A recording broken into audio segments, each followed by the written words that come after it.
Yay. Oh my goodness. This is the moment I've been waiting for all day.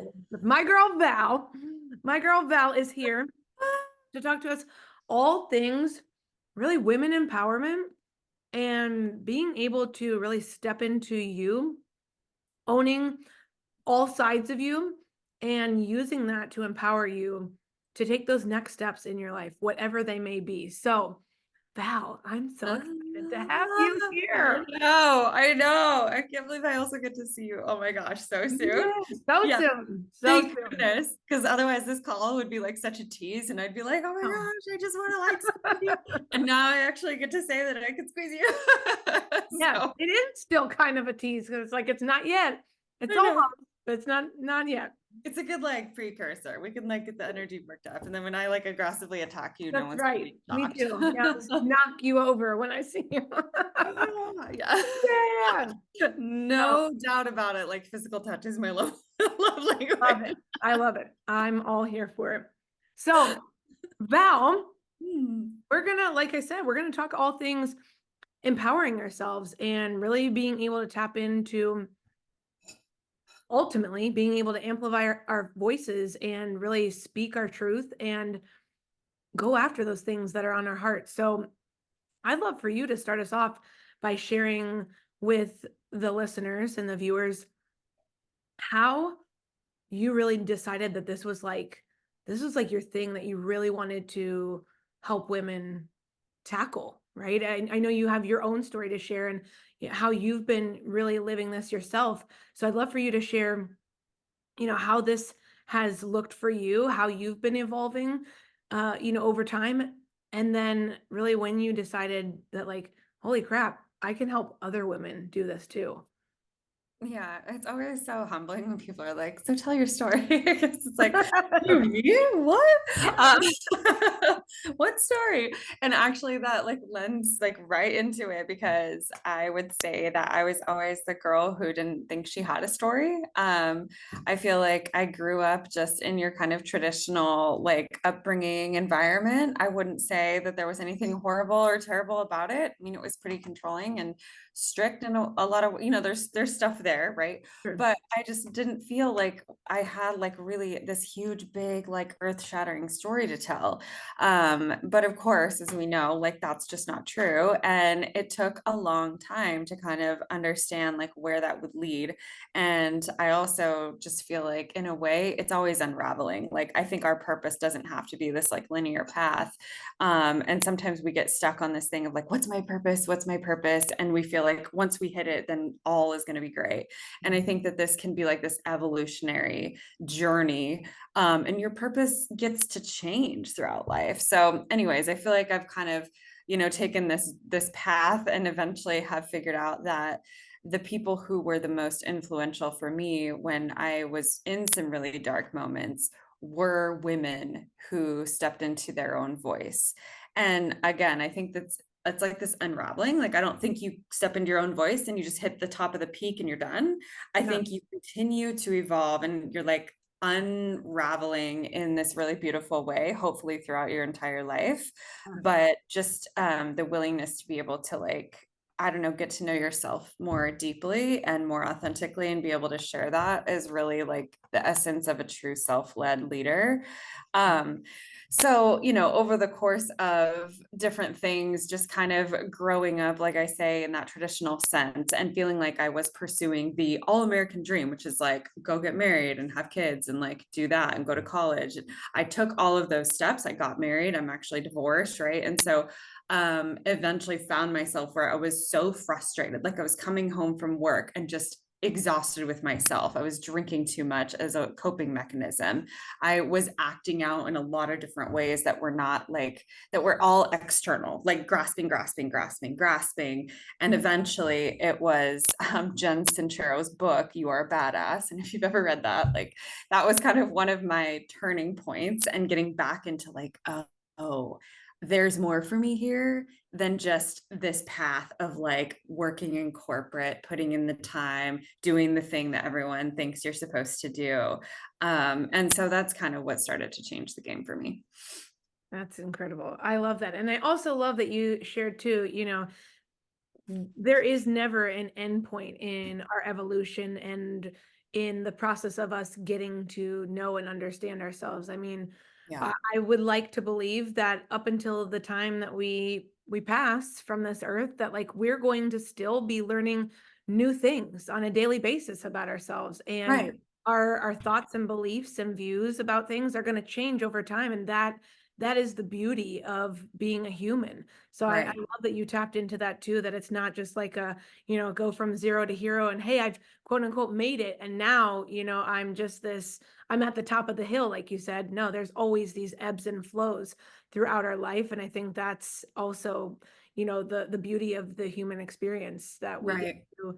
to experience those ebbs and flows. And that's also what allows us to amplify our voice, because we have those experiences to then draw Right. upon and say, hey, like I've been through this. If you've been through this, like I've got you. Like I understand what you're going through. It allows us to connect to people. Yeah.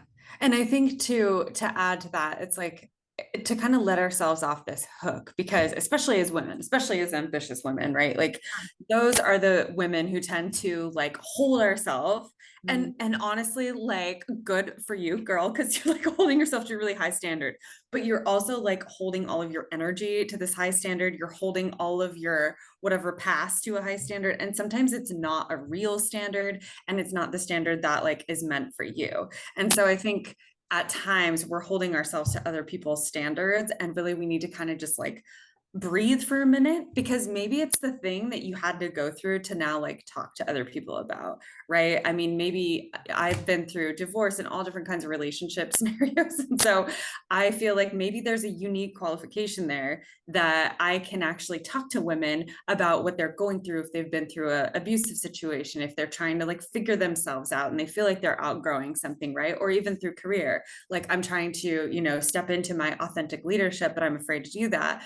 I feel like maybe some of my journey has helped them do that. So what I try to help women understand is like whatever you're going through is something that maybe is part of the purpose, and we sometimes don't realize it at the time. Like, you're probably in a journey right now where sometimes it feels maybe like, oh my gosh, how fast can I get to here? Yeah. Like Yeah. I'm here, I want to be here, and I want it to Yeah. happen like overnight. Yeah. Yeah. And sometimes it's like maybe part of that is going to be a story or some experience Hmm. that you will then be able to deliver or share or help impact others about. And we don't need to put this timeline or this deadline on it, because there's something else there that's going to unravel for you. So I think we need to like let ourselves off the hook a little bit there. I love that. And just the divine timing piece. Things will happen when they're supposed to happen. Even even though some of us, you know, Mhm. type A personalities, or the, like you said, the very ambitious women that are, got priorities and things in line, to-do list of things they want to accomplish. That can be, and hello, that's me. That can be very challenging. But I think, Yeah. yeah, giving ourselves that grace, and ultimately realizing that things will play out in due time the way that they're supposed to play out. And that, like you said, you're supposed to go on this journey so that the experiences you have until you get to quote unquote wherever that place is, um, you've got the stories, you've got the experience, you've got the knowledge, you've got, the insight to get Right. you there. Right. Yeah, exactly. And it's hard to see at the time, of course. Like it's hard to see like what's the lesson here? What's the lesson here? And again, as ambitious women, you've had to have like your shit together for so long that you want to have all the answers. You're like looking probably all the time for like, why is this happening? What's going on here? What could I be doing better? And again, like some of those things are really beautiful strengths, but sometimes they're actually saboteurs. And so we need to kind of figure out like where are we actually self-sabotaging ourselves a little bit here, and where is some of that can be like your light and your essence too, but there's a balance. Yeah, and on that note, I would love to dive into what are some of the saboteurs that you commonly see in the women that you work with, because we're going to dive into how you can work with Val. Yes, not just yet. We're going to save that towards the end. But like, what are some of the things that you commonly see with the women that you are working with, and just even the women that you know, see on a day-to-day basis, you know, through your own profession? I mean, there's like kind of this list, and of course, in some, so I'm going through some training and I'm certified in positive intelligence, which talks about the saboteurs and is kind of also like, I also love shadow work. And so there's kind of some commonalities there. But a lot of what can show up are things like this controller tendency, right? Because you want to make sure that, and we hear controller, we think a lot of negative things, like I'm not controller, but it's like, girl, like how many things in your life are you like trying to make sure are all planned out? When something doesn't go right, you're like losing your mind over, right? And so, or when someone brings something up, you're like, oh, I wouldn't do it that way. And you're just like, you want to like jump in and take over. So that's one of them, right? Like a lot of ambitious women have like some controller tendencies. Some of mine are, and I'll just share some of mine because they might resonate too, are, and a lot of women, and I would say probably you too, Kelly, and I love you for this, but are people pleaser, like that tendency comes out. And so there's this like idea that the more that we serve others, the more that we like give of ourselves, the more worthy that we are. And so we like are giving and giving and giving. And unfortunately, at times then we become resentful and we're like, why did they not know what my needs were? Like, hello, I'm dying over here. But like you aren't actually like Right. telling people, right? Because you're just giving of yourself because that's what, how you know, and probably when you grew up, like that was the way you found worth, was to like anticipate other people's needs and jump in and like fulfill those needs, right? And then the other one is achiever. It's like, so being a high achiever, but you can also be a hyper achiever, which means that again, you get your worth off of your achievements, which is great. Except that it's not, because you are always looking on the other side of the goalpost, and eventually you'll hit these like bottom burnouts where you're just like, what is going on? I am exhausted, right? And Yeah. I'm so tired. And it's because you're just trying to check more and more and more and more off. And again, a lot of these things like they'll get louder if we're like stressed or we feel like we're putting pressure on ourselves of some sort. And so then we're like trying to even like more check off the to-do list, or we're trying to like serve others in a higher way. And so those things start to flare up even more when you feel like you're under some sort of pressure or stress. So thanks, Val. I feel totally called out. Thanks. I feel very singled out right now.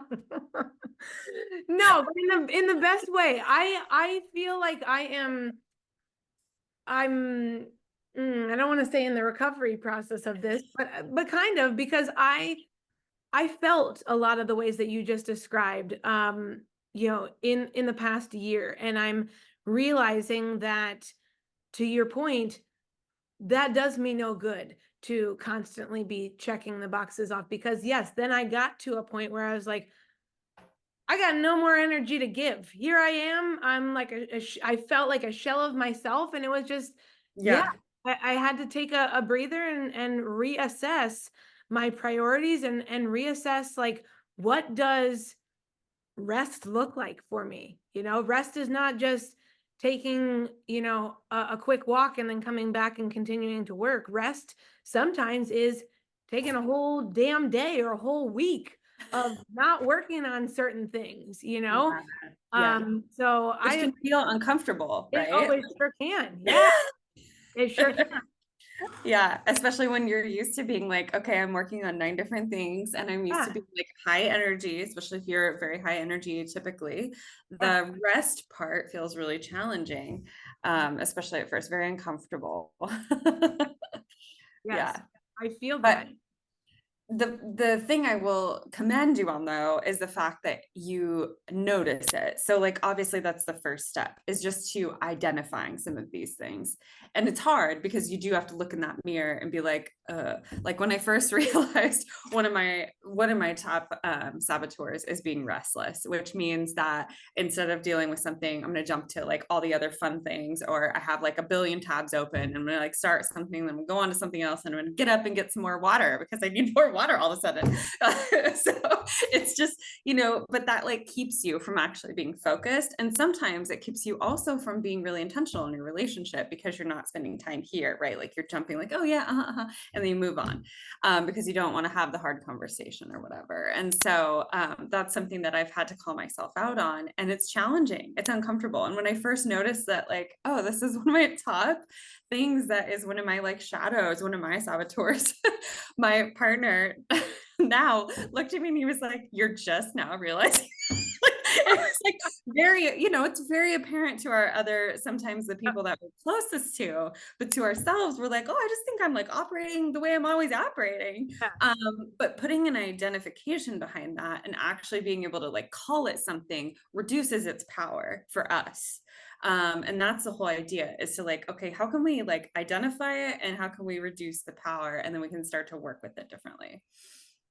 I love that. I love that. So we're going to dive in here in a moment too, more of how you could potentially work on this with Val. But what would you say to the woman who's like, who's maybe me, right? We'll just use myself as an example, who's me and is like, I want to start figuring out A, what are my saboteurs?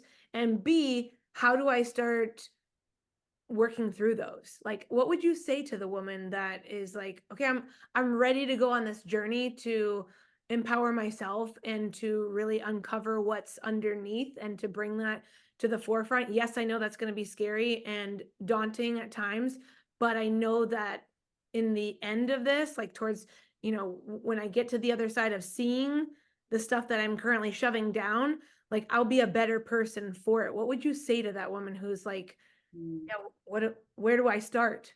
Yeah, I know. That's such a good question, right? Because it's always like, how do we like begin unpacking Yeah, Pandora's box? And again, this can evolve. So I want to also say that like the saboteurs or some of the things that are like coming up for you now, like the imposter syndrome, those areas, like this is all connected to that. These things can evolve over time. So maybe you're then in a different season of life and different things are flaring up, and that's okay too. So I just want to like acknowledge that. But then I think, one of the ways is like you kind of just identified, is to start noticing, like if you start feeling that sense of some sort of level of discomfort, like if you are noticing that you are like feeling like flustered or you're feeling frustrated or whatever those feelings of, yeah, just any sort of level of discomfort or anger, some sort of unpleasantness within your body, just take a moment and figure out like what is it you're feeling and where are you feeling it, and just kind of like start to identify it, just even barely, just that. And eventually like you can start to put together some of the puzzle pieces of like what's going on. So if you start to notice that this comes up often when you're doing something for somebody else, oh, I felt like I had to do XYZ for this person. Oh, okay, that's interesting. Then just move on. Like, don't like make a judgment about it. The idea here is being really neutral to it and just kind of like being like a sleuth. Like you're just like Detective Kelly or whatever, right? Like you're going on a mission and we're just trying to like piece some things together and notice some patterns. And so I think it's just identifying those moments when you feel triggered, what's actually happening.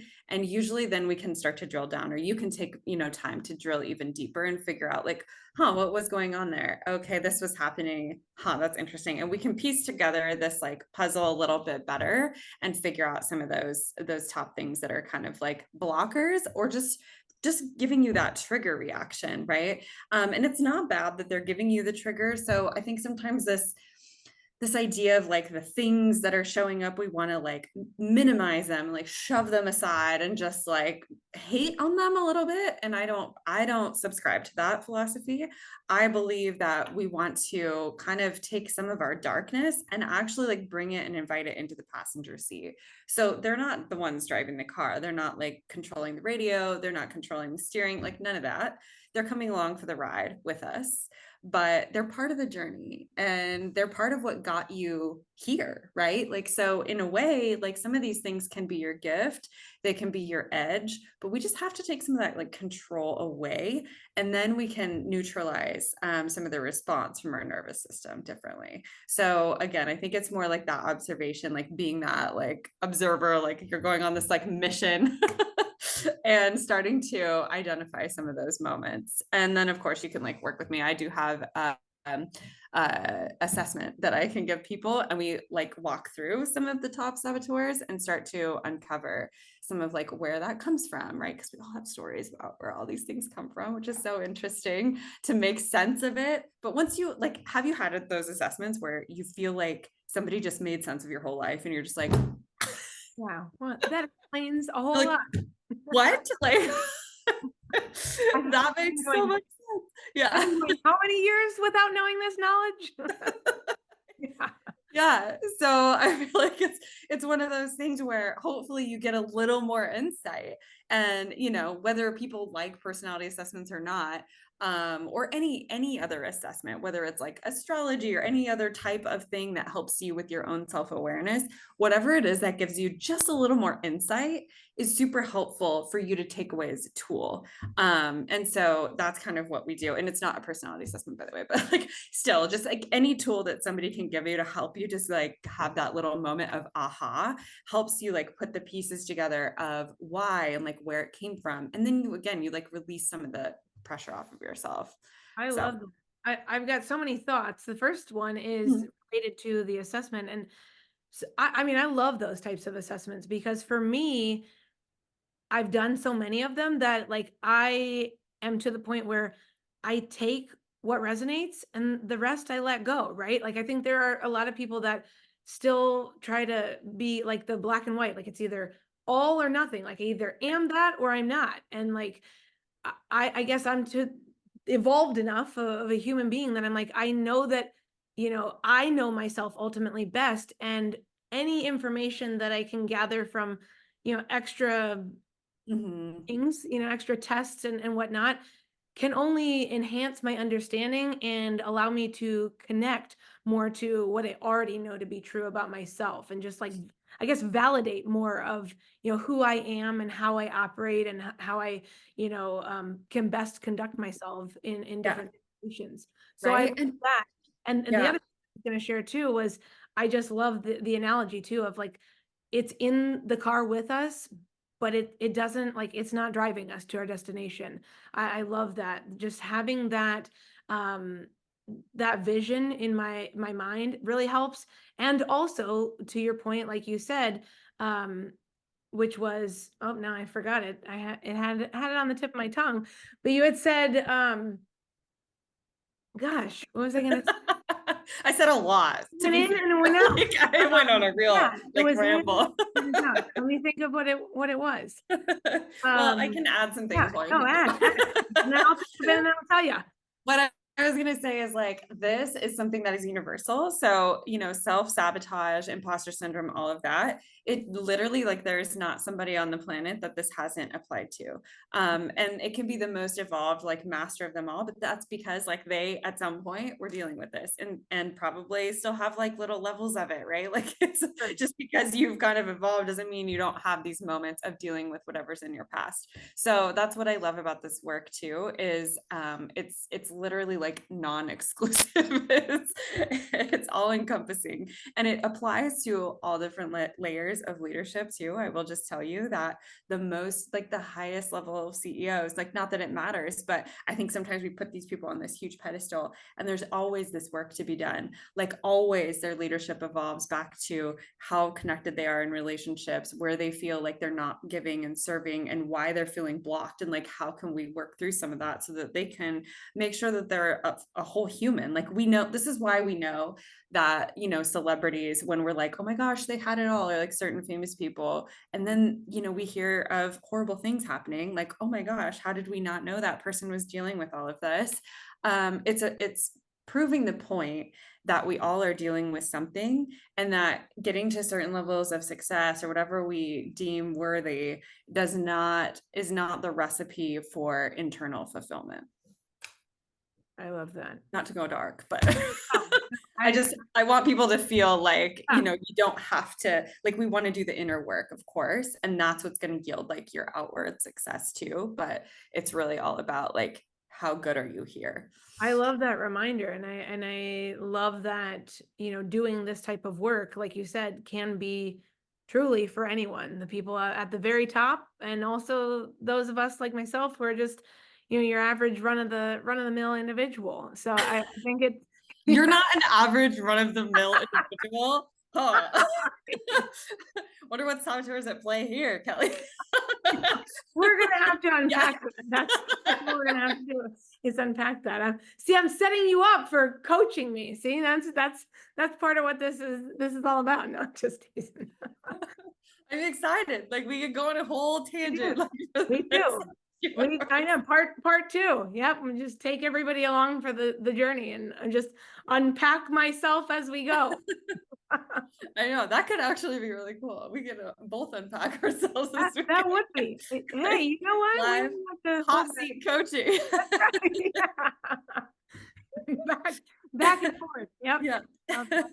I love that. But where it was headed, that thought has left the building, so I don't know where it went. Maybe I will get it back and then I'll text it to you later. But Sounds good. where I did want to go next was really just sharing more about what does it look like to work with you in terms Mm, of, yes, you said you will do the assessment with women, but like what else does this encompass? What is working with you one-on-one? mm, How will that help women truly to open up and start to unpack those saboteurs? Because I know it works because I've seen the work that you're doing. So, like, walk us through what it would look like to do this work with you. Well, I use it as like a tool in my so I'm doing like one-on-one mentorship right now, and then eventually want to do some group things and all of that with different programs. But right now, what it looks like is I use that as kind of a way to help us guide where we need to go, and then it also just helps me like in in the coaching world, it just helps give you a baseline of like what somebody's working with. It's kind of like a doctor like looking at your blood work. I don't know, that's a weird analogy, but you understand what I'm going with. It gives you kind of this like, okay, this is what we're dealing with, so that when we are helping you like set goals and get to the next level, that sometimes when you're blocked or things come up, we can reflect back and see like what is holding you back and continue to do some work there. And then as part of my like, I love to get and I feel like I have clients now who are like, oh my gosh, but that have enjoyed it too. But I love to give like a good like homework and journal prompts and things to reflect on. And sometimes they are tied to some of that shadow and some of the saboteurs. And so a perfect example I was thinking about with this is like, how sometimes you probably know people or you've seen them or they're friends of yours, maybe this is a better example. They're friends of yours and you're like, huh, they seem like they kind of like show up online, but in like a diluted version of them. Yeah. And I feel like, we're like, oh my gosh, like you are great. And like, I love you, but like, I feel like you're not like, ugh, like I want to just see all of you and your brand could be so different, edgy. Like you could think of all the things that they could be doing or just like different edgy versions of them where you're like, I know you've been through this. Why are you not sharing that? And oftentimes it's because we're not doing the work around the shadow. We're not bringing in the darkness with us. So those are kind of some examples of how I see it, especially in leadership too. Like if you see that like boss or that leader or that woman who's just kind of like all the time, they seem, oh, everything's good, everything's fine. Often like we're not embracing the other darkness and all of that. And so the reason I bring up the dark side is not because I'm like some weird goth chick, but it is because I literally believe that when we can start to love our darkness as much as we love the light, we end up becoming not only like we end up becoming our own like guru. So guru, the word is actually encompasses both light and darkness. Wow. And it's from Sanskrit. And so there's like these, I can't remember, I think it's like the seed like sounds or whatever of the word is both light and darkness. And so I think there's something really important about that. And it really does give us our edge when we're able to start to love all sides of ourselves. Again, like bringing it along versus smashing it down and thinking, oh, it's just this again, like the mean girl. I don't really like that because that is a negative connotation. I want to love all of her, right? Like I want to love Val that's gone through all of the trauma and all of those bad decisions that were in my whatever mid 20s. Like I want to love those parts too. Because when I start to invite that in, that becomes my edge, both in mentorship. So I show up really edgy. I show up like, I'm going to give advice. I'm going to ask questions, but I'm also like, I'm going to invite you to be your whole self. And that's how I best serve. It might not be for everybody, but I'm not meant to be for everybody. Right. So when we go on this journey, it's meant to really be kind of like, yeah, we're going to set some goals. We're going to do the work. I'm not here to like, I am here to make you feel good, but I'm also here to like push that edge and make sure like we start to love her too. So the next question is, when do I sign up? Like, when do we start working? When do we start I doing mean, it? how Really, soon are you free? Because you've only got like 12 books you're working on and like, I don't know, a bunch of like things you're trying, a speaking gig. I don't know. Like, I know we're gonna have to dive into this next week a little bit more when I see you in person, and then let's go full on into this work together, because like, yeah, I've been fascinated since you've shared this, this journey of you starting the one-on-one mentorship, and the book too. Can you share the book that you read that has the correct me yeah. if I'm wrong, that has the actual assessment in it, correct? Like that's where you found the assessment, was through this book? Yeah, and like I signed up for the training. It was something recommended through executive coaching, which I was like, what? How do you use this in executive coaching? Same way that I'm talking about, right? Like, so we actually give, executives this assessment, and then they're able to work with them differently on some of the same things, right? Like, where is this showing up when you're looking at making strategic decisions or just even whatever might come up during this coaching conversations. So the book is called Positive Intelligence. And I do like, I love learning about that. But the only caveat I will add is that my twist on it is I like to love the darkness more than that content will demonstrate. And so, and not because I don't think that there's not a right or wrong, but I always do the same thing I tell, anybody to do, which is take what sticks, like you talked about at the beginning, like take what's a hell yes and leave whatever doesn't resonate for you. And that's kind of what I've done is like, I totally understand this. It has helped me as well as so many other things have done. And so I'm kind of like using it as a combo and also just like embracing it for myself too. So I'm never going to like give you advice that is something I wouldn't do or haven't done myself already. So it's something that definitely has helped me. But then I also like have put a little bit more of a Val twist to it, I guess, if you will. Of the Val twist. It So, wouldn't yeah, added in some more Val things. twist. Little bit different, and I really do believe in the power of women. Like, we've really evolved to this point, but there's still more work to do. And I think that once we can kind of peel back some of those layers, like it's amazing. And I'm sure you've witnessed this too. It's like when you start to watch women step into what they're meant to do, it's like a whole different force. It's a whole different energy. And when those kinds of women show up, they really like transform lives. You're doing that. I mean, you're a perfect testimonial to that. Like your podcast, the communities that you serve, and it's all been this evolution. And I just want to point that out again. Like the more that you can love the journey, the more that you're going to impact more people. So I love working with women like you and like whoever's in your community that might be interested, of course. So how can women then connect with you to, if they're like, oh my God, you are speaking to me, Val, please help me. Help, like waving the flag. Oh my God. Help! I get you. I get it. Yeah, you can come find me on Instagram. I'm at Hey Valerie Lynn.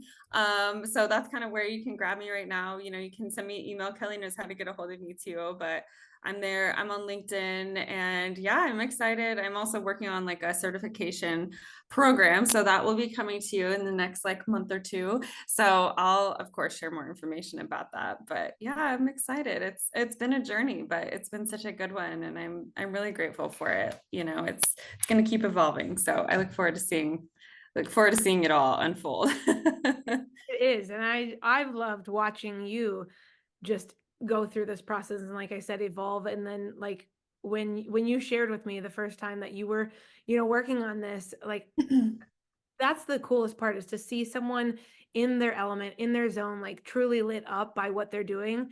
And that's what I feel you're doing right now. It's like this is bringing you so much fulfillment and joy to be helping other women to really, ignite the possibilities in their lives. Thank you. Yeah, I mean, I really like, again, I love working with like self-led women. I would say like that's how I describe it. I want to see as many women step into their own internal leadership as possible, whether that's through mentorship or whatever, you know, whatever resonates with you, right? I believe that we all have these gifts and these stories and these voices and these things. And likely there's people out there who, whether they're listening to this or not, like you've been through something, an experience, something that you've gone through that you from time to time wondered if you needed to put out there into the world. And I would just say like that isn't showing up for no reason. And that, you know, there's going to be a time and eventually you'll get there, but maybe it's certain people that help you like open that door. And that is perfectly good too, because I know for me, it took other women helping open doors and windows and all of the things to have me start to see the light and to kind of come into loving like the whole picture. And so I feel like I'm embracing all of me in different ways than I ever have before. And that's the self-love that we talk about. 'Cause sometimes we think of self-love as like this flowery, like hearts and just like baths. And we know that it's more than that. But when you can like love all pieces of you and start to really embrace that, there's something else that happens in that journey, in that process. And then you start to see it in cool ways outside of yourself too. So That is a perfect way to wrap up this conversation. Val, you know I could talk to you all stinking day. But I do want to be respectful of your time. So thank you so much for coming in here and chatting with me. This has been wonderful. You are wonderful. And I will share your Instagram handle below the video so that women can connect. And if they're like, yes, she's speaking to me. Yes. Hello, I need help. I am so SAU right now. Then yeah. they can head your way. Even if they just want to connect with like a fellow weirdo, That please too. just Yeah. like reach out. The Weirdo Club is available. I'm part of that too. So yes, please come join. Yeah, I love it. Thank you so much for your invite. I just feel so honored and like flattered that you invited me to come into this beautiful space and to hold space for me and for the community the way that you do. You really like have a true, I think you have a true gift. And I don't know, I think there's some really exciting things for you on the horizon. So I'm just thrilled I get to like lock arms with you and do that together and watch it happen. Listen to you. Well, Oh thank you. gosh, Thank you. you know I I'm love receiving. I'm receiving. good. I'm Good. thinking. Thank you. You are the best. We need to work on like let the love in a little bit. That's what. Let's add that to my list of saboteurs. We need to let the love in because currently it's not fully trickling in. It's just, there's some blockages there. Oh, Yeah. thank I you. adore you. I'm so glad we had this time together. This like just made my whole entire Friday weekend, all the things until I could see you. Thank you. Yay.